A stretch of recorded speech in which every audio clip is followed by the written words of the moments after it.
sih kalian ini? Capek ya? Mau gendong Arjun? Mau? Boleh nggak digendong? Jangan ya, lihat aja boleh. Gendong jangan. Sebelum kita mengundang ada tamu satu lagi yang akan kita istilah kita dengar sharing pengalamannya yang juga cukup ini sebuah tragedi begitu buat dia. Kita akan Karput, ini rumpi kilat buat Karput. Kamu pilih salah satu ya Karput ya. Pilih dengan cepat. Ini sebuah keputusan karena setiap orang itu perlu dalam hidup itu dihadapkan pada pilihan dan harus mengambil keputusan.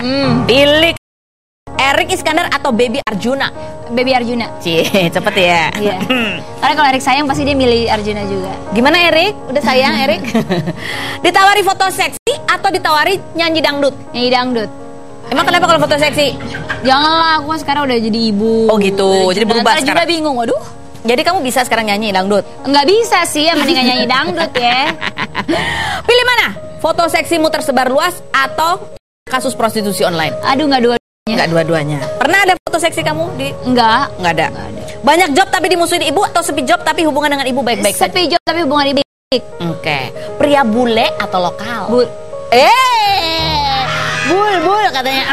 Enggak, soalnya kan di awal. Mana? Jadi ada pernah deket sama pria bule nih Bu? Dulu, cuman sama mama nggak boleh. Oh gitu? Takut teman mbak? Enggak juga, takut aku pindah ke luar negeri. Terus gitu. takut dianya juga nggak bisa jadi imam yang baik gitu. Oh baiklah. Cara ditanya. So far jadi sama bule ini sebenarnya oke ya. Oke baiklah. Nikah di usia yang tidak muda? Nikah di usia tidak muda. Berapa? Yang kamu sampai batas belum nikah tuh nggak apa-apa sampai umur berapa? Aku sih nggak mau targetin ya, karena apalagi udah punya anak kan sekarang gitu. Udah? Ya maksudnya ada jodoh ya siapa yang nggak mau gitu. Besok mah kalau ada jodohnya ya hayu gitu. Tapi sekarang belum ada yang serak nih? Belum ada jodohnya, namanya jodoh mah tiba-tiba datang. Ya habek deh. Oh ya habek. Yang namanya Juna kan jadi istri kedua? Oh enggak deh. Menasib zalik ya. Ntar ada yang bilang enggak, tahu-tahu jadi bini kedua ya. Kalau bisa jangan sampai nauzubillah min zalik. Maunya sih enggak ya. Tapi kalau emang jalannya begitu, ya Tuhan masa tega Michael. Diselingkuhi atau selingkuh? Diselingkuhi. Oh iya? Iya. Kenapa? Sakit loh diselingkuhi. Karena kan sakit, jadinya kita cepat lupa sama orangnya. Dibandingin kalau kita menyelingkuhi itu akan membayang-bayangi kita. Ternyata dia lebih baik dibanding selingkuhan kan pasti kita jadi kayak kamu ya? Oh takut nyesel kamu sebenarnya ya. Cuman itu masalahnya bukan takut dosa ya. Lu tangan dulu dong buat Kartika Putri. Oke baik. Nah pemirsa berikut kita akan mendatangkan seorang bintang tamu ini yang kisahnya kalau buat saya ya cukup ngeri gitu kalau itu terjadi juga pada kita. Ini ada kita lihat artikelnya, ini adalah mengenai artis sinetron yang disiram air keras di kawasan Selipi. Jadi kejadiannya ini pemain sinetron dan FTV yang bernama Fabioli ini sedang pulang dari sekolah kalau tidak salah. Di jalan itu tiba-tiba ada dua pengendara motor tak dikenal yang tiba-tiba menyiramnya dengan air keras sehingga mengakibatkan beberapa luka dan bahkan gendang telinganya juga cedera seperti itu. Kita dengar ini seperti apa kisahnya, bagaimana dia bisa menghadapi trauma, kemudian seperti apa kasusnya sudah ditangani oleh pihak kepolisian, apakah sudah tertangkap siapa yang bertanggung jawab. Langsung saja kita panggilkan, inilah Fabio dan mamanya Ibu Shuli. Silakan Fabioli.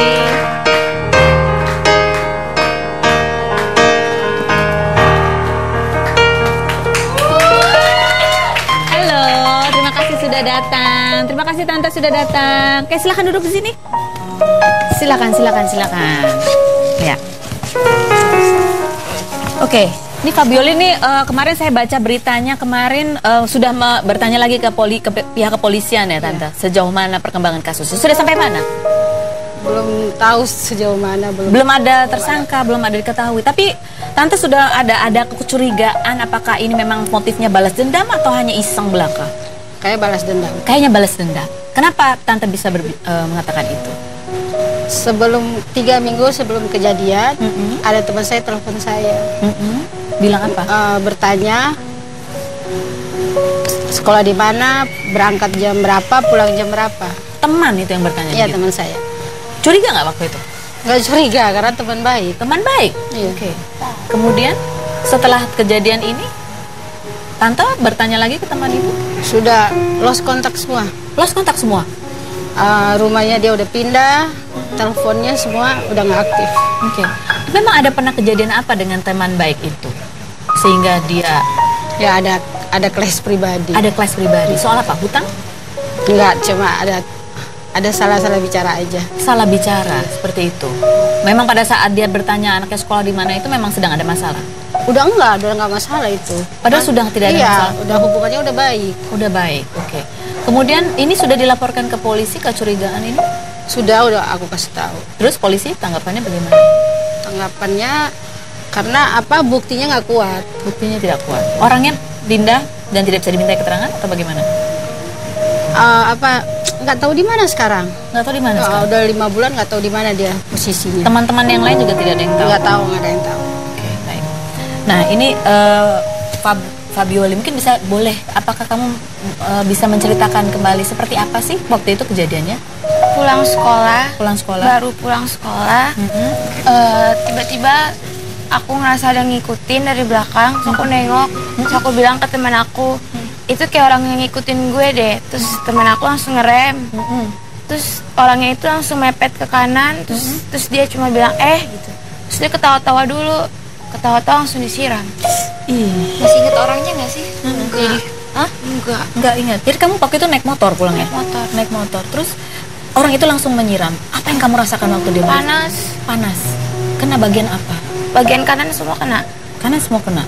Muka, terus pundak, kuping, kepala, tangan, paha. Kuku juga hancur. Kuku juga hancur waktu itu. Teman kamu bagaimana? Teman aku cuma kecipret-cipret doang karena aku kan meluk dia takut aku jatuh. Dia cuma cipret-cipret doang, nggak parah. Oke. Nah, kalau saya lihat sekarang ini ya, kan kamu bilang bagian kanan. Ini kan sekarang kalau dari secara terlihat itu sudah tidak ada apa-apa begitu. Padahal sesungguhnya ini kamu menjalani perawatan berapa lama untuk akhirnya bisa pulih? Di rumah sakit 2 minggu, nggak bisa ngapa-ngapain tuh di tempat tidur terus tuh hampir 2 bulan. 2 bulan di tempat tidur dirawat. Kemudian bagaimana cara penyembuhan luka-lukanya? Kalau yang di muka di laser, kalau yang di pundak masih ada. Boleh ditunjukkan mungkin bekas-bekasnya lukanya? Oke. Coba agak ke samping sebelah sini. Ya, ini masih ada bekas lukanya begitu ya? Iya.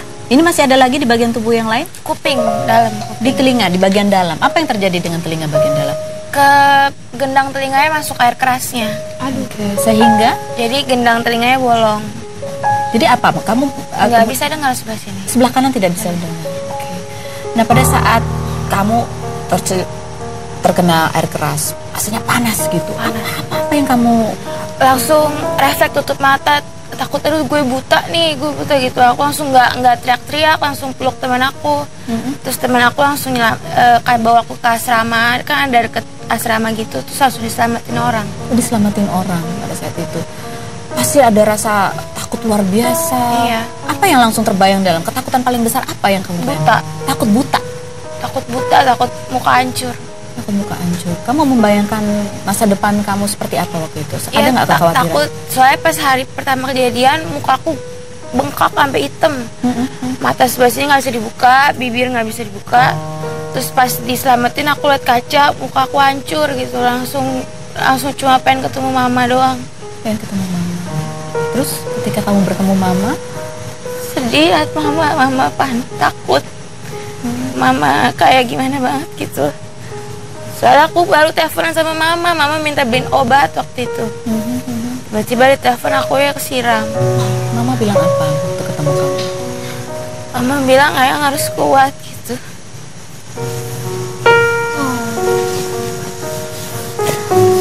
Apa yang membuat kamu akhirnya bisa melewati ini semua?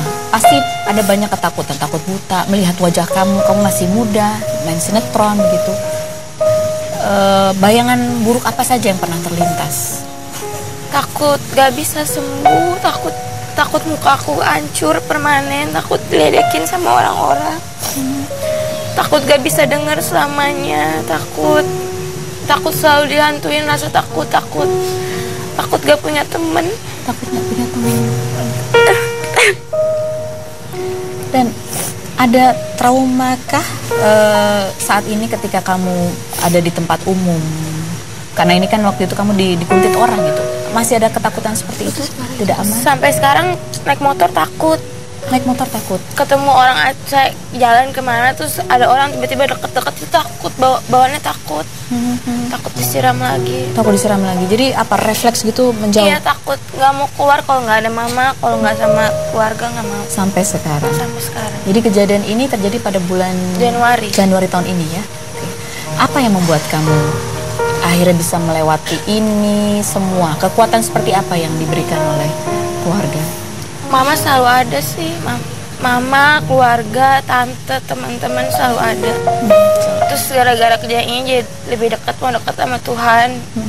Karena menurut aku kalau kita nggak dekat sama Tuhan nggak mungkin kita bisa lewatin. Nggak dekat. Oke. Apa yang kamu panjatkan kepada Tuhan saat itu? Tuhan, kalau saya pernah salah sama orang, ampuni saya. Saya mau lebih baik dari kejadian ini. Saya mau senangin mama, saya mau senangin keluarga, saya mau bikin orang bangga, saya mau bikin mama bangga. Saya nggak mau gara-gara kejadian ini saya jadi terpuruk. Jadi kamu merasa bahwa barangkali karena kamu punya salah sama orang, adakah perasaan seperti itu? Kalau punya musuh nggak punya. Nggak punya ya? Aku jarang keluar rumah. Tapi mungkin orang dendam sama aku atau gimana? Kamu tidak tahu. Kamu ada rasa marah kepada orang yang menyiram kamu? Dendamkah kamu sama mereka? Marah mungkin marah, tapi ikhlas biar Tuhan yang balas. Biar seandainya dia datang terus akhirnya dia ketangkep terus dia ngomong, mungkin aku cuma mau ngomong, kenapa sih siram saya salah apa? Oke. Kita akan kembali lagi ya. Gambar-gambar Fabioli luka parah tadi sempat kita tampilkan, tapi kita agak blur gitu ya, karena memang kondisinya kalau dilihat itu parah sekali begitu ya, apalagi Fabioli yang mengalaminya sendiri, apalagi ibu yang melahirkannya melihatnya. Kita akan berbincang-bincang lagi selain berikut ini. Jangan kemana-mana, tetap di Rumpi.